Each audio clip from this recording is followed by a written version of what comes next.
My girlfriend sneered. "You work a 9 to 5, you can't afford my lifestyle." I replied, "You're right." Then I let the lease expire on our luxury apartment and moved into my own place. Her calls from her mother's couch are relentless. I, 31 male, heard those words 2 months ago at a dinner party. My girlfriend Cassandra, 29, had been drinking wine with her influencer friends, talking about their next trip to some exclusive resort. When one of them asked if I was coming, Cassandra literally laughed. "Please," she said, loud enough for everyone to hear. "He works a 9 to 5, he can't afford my lifestyle." Everyone went quiet. I was sitting right there, having just paid for the $400 dinner tab.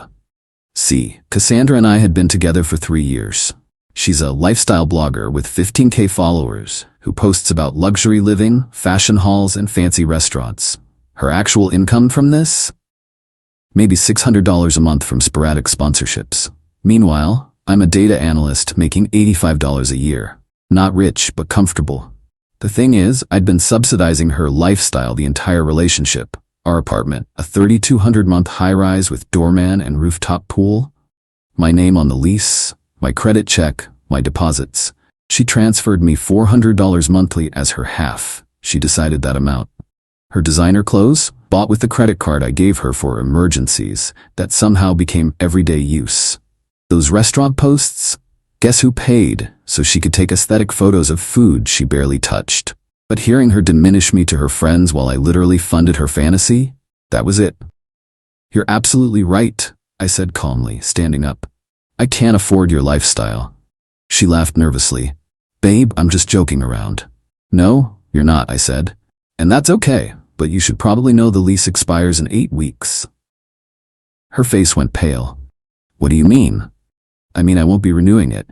You should probably start looking for a place you can afford on your own." Dead silence at the table. Her friend Bianca whispered, "Oh shit." Cassandra tried to play it off, but I could see the panic. She knew exactly what this meant. When we got home, she tried damage control. Said I was being dramatic, that I misunderstood, that she was just playing a character for her brand. I just nodded and said okay. Then went to bed in the guest room. The next day I started apartment hunting. Found a nice 1-bedroom in a normal building. $1,400 a month, no doorman, no rooftop pool, but clean and mine. Put down the deposit immediately. Cassandra spent the next few weeks alternating between love-bombing me and pretending nothing was wrong. She'd post Instagram stories of our apartment with captions like, "Blessed to live here, pa," while barely speaking to me. She hadn't looked for a single apartment. 3 weeks before the lease ended, I started packing.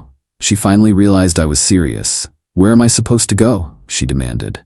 "Wherever you can afford," I said, taping up another box. "This is financial abuse," she screamed. "You're trying to control me."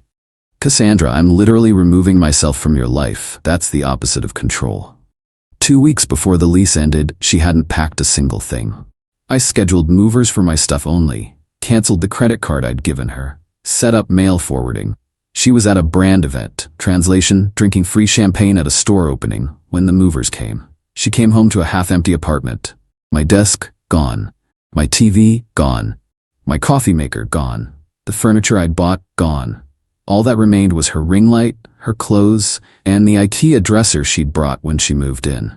The meltdown was epic. 82 texts in 3 hours. Instagram stories about going through it and fake people. But here's the thing, she still hadn't found an apartment. Last day of the lease, I did the final walkthrough with property management, returned the keys, and got my security deposit. Cassandra was there, still in denial, begging the property manager to let her stay. He explained she wasn't on the lease and without me, she didn't qualify financially. The monthly rent was literally triple her provable income. She ended up moving back with her mother in the suburbs, 45 minutes from downtown.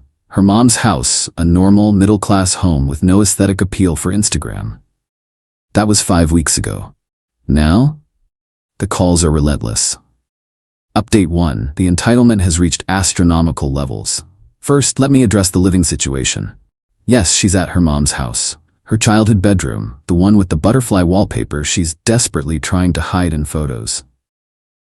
She's been creative with angles, using her ring light to make it look like a minimalist aesthetic, But her followers aren't stupid. The engagement on her posts has plummeted. The first week after move-out, she tried the guilt angle, called me crying about how I abandoned her, how we were building something together, how I owed her after 3 years. I reminded her that she literally told a room full of people I couldn't afford her lifestyle. She hung up. Then came the financial desperation. Remember that credit card I canceled? Turns out she had several subscriptions on it. Her gym membership, $200 a month for the luxury one with the spa, her beauty box subscriptions on $50 a month, her cloud storage for photos, $50 a month, Adobe Creative Suite, $60 a month, all declined. She had to cancel everything. She texted, "You're ruining my business. I need those tools." I replied, "Your business should be able to pay for its own tools." Radio silence. But the real entertainment started when she tried to maintain her lifestyle from her mom's house. She convinced some poor dude from a dating app to take her to a high-end steakhouse. Posted stories of the wine, the appetizers, the whole show. Then the guy apparently saw her get into her 2012 Honda Civic, her actual car, not the Mercedes she used to photograph with in our building's garage, and never called her again. Her mom, Gloria, called me last week. This woman had the nerve to say I was being cruel to her baby. Gloria, she's depressed, she won't eat, you destroyed her confidence. Me, Gloria, she told people I was too poor for her while I paid for everything. I just agreed with her assessment. You know that's not what she meant. What did she mean then? She was just maintaining her image. And now she can maintain it from your house. You're heartless, after everything she did for you. What exactly did she do for me? Silence. Then, she made you look good. A beautiful girl like her with someone like you. I actually laughed. Someone like me? You mean someone with a job and credit score? She hung up. Then Cassandra escalated. She started telling people I was abusive, that I'd kicked her out with no warning, that I'd stolen her belongings. The belongings in question? The furniture I bought, the TV I bought, the coffee maker I bought. She actually filed a police report for theft. The officer who called me sounded tired. I emailed him receipts for everything, all in my name, all my credit card. He called back, "Sir, there's no theft here. This is a civil matter at best, but honestly, she has no case." The best part? She tried to restart her lifestyle content from her mom's house. Posted a day in my life video. You could hear her mom's soap opera in the background. Someone's dog barking. The suburban reality she tried so hard to escape. Comments were brutal. "Girl, what happened to the penthouse? Is that your mom's kitchen?" The fall off is real. She deleted the video within hours. Yesterday she sent me a Venmo request for $3,200. Description: "My half of last month's rent you owe me since I had to leave early." The delusion, the absolute delusion. I declined it with a note, "You never paid half the rent, your contribution was $400. She immediately requested $400. I declined that too. Update 2. It's been 2.5 months since I told Cassandra I couldn't afford her lifestyle. The karma is so beautiful I almost feel bad. Almost. So after the Venmo incident, she went nuclear on TikTok. Made this whole series about leaving a toxic relationship and starting fresh. The problem? People have receipts. Someone found her old posts where she bragged about her investment banker boyfriend. I work in data analysis at a bank, but okay, and how he spoils her rotten. The comments destroyed her. So toxic he paid for everything? Starting fresh at your mom's house at 29? This the same man you called too poor for you? She dirty deleted everything, but then came the masterpiece of entitlement. She created a business proposal and sent it to me. Actual PDF, professional template and everything. The proposal? I would invest $10,000 in her lifestyle brand in exchange for 10% of future earnings. She included projections showing she'd make $500 within 2 years. Her current monthly earnings per her own documentation, $600. I forwarded it to my buddy who works in venture capital. His response? Is this satire? When I didn't respond to her proposal, she escalated. She got her friend Bianca to text me, then Bianca's boyfriend. Then some random influencer I'd never heard of who said I was sabotaging a fellow creative. They all had the same message. I was being petty. I should be the bigger person and help her get back on her feet. I asked each of them the same question. So you're going to invest in her business then? Crickets from everyone. The best part happened last week. I was at a coffee shop downtown, the one I always went to. Cassandra walked in with some guy. Older, expensive suit, wedding ring tan line fresh on his finger. She was in full performance mode, laughing too loud, touching his arm, doing that hair flip thing. She saw me and her whole demeanor changed. Dragged the guy over. "Oh my God, hi," she said, fake sweet. "This is Richard. Richard, this is my ex who I told you about." Richard looked uncomfortable, extended his hand. "Nice to meet you." "Richard is a partner at a law firm," she said pointedly. "He actually appreciates ambitious women." "That's great," I said, turning back to my laptop. "We're looking at apartments actually," she continued, "in that new luxury building on 5th. I said, not looking up. She stood there for another awkward moment before Richard tugged her away. They sat across the coffee shop. I watched her perform for him, taking selfies, giggling, the whole show. Richard looked at his phone the entire time, clearly texting someone. Wife probably. 20 minutes later, Richard left.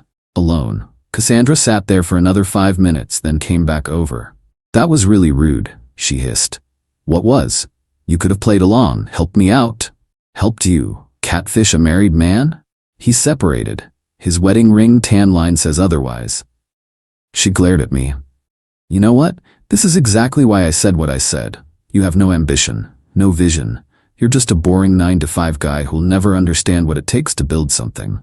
"Cassandra," I said calmly, "I built my entire life, by myself, with my boring 9-to-5. You're 29, living with your mother, trying to scam married men at coffee shops. Which one of us lacks vision?" She actually threw her latte at me. Missed. Hit some poor college kid's backpack. The barista kicked her out. Banned her. That was my favorite coffee shop, and she can't go back. Her mom called again that night, this time crying. Apparently Cassandra had a breakdown and told her family I was stalking her at coffee shops. I sent Gloria the security footage I requested from the manager. He was super cool about it.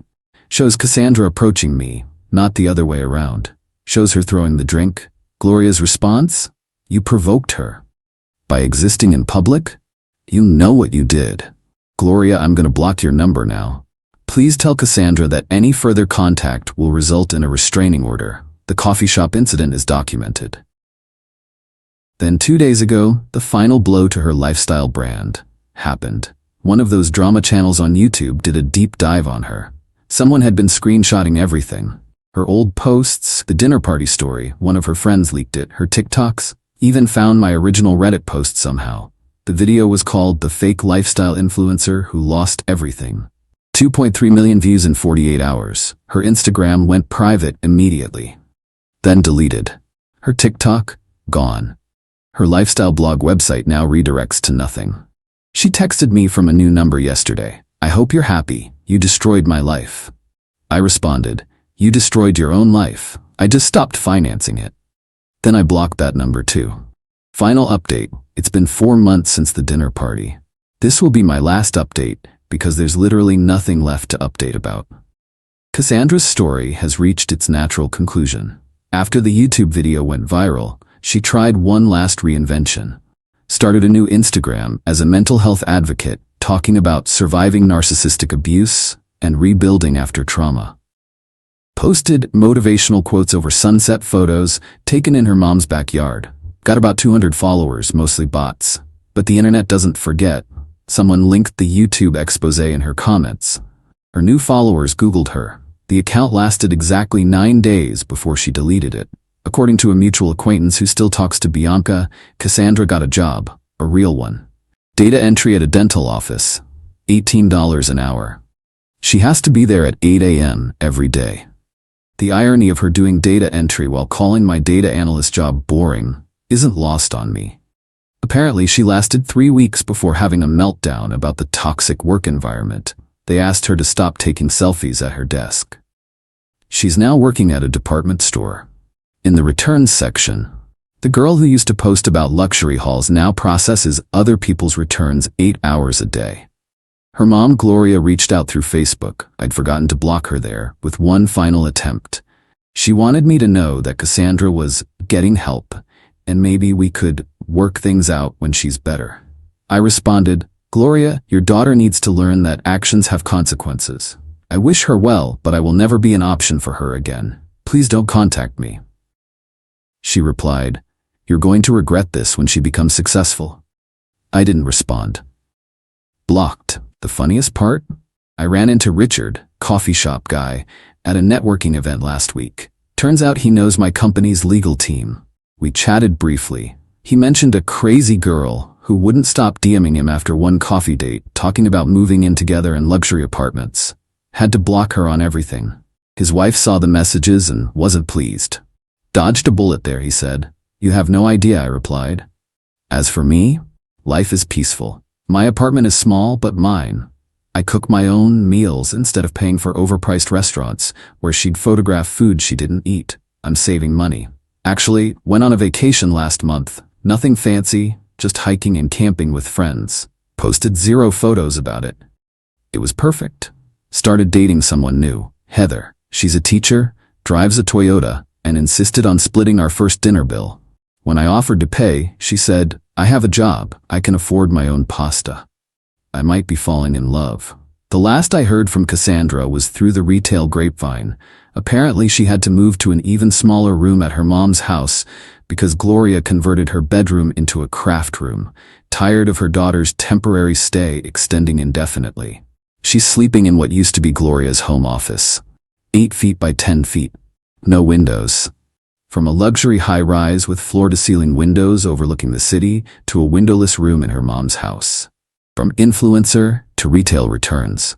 From he can't afford my lifestyle to would you like to apply for our store credit card?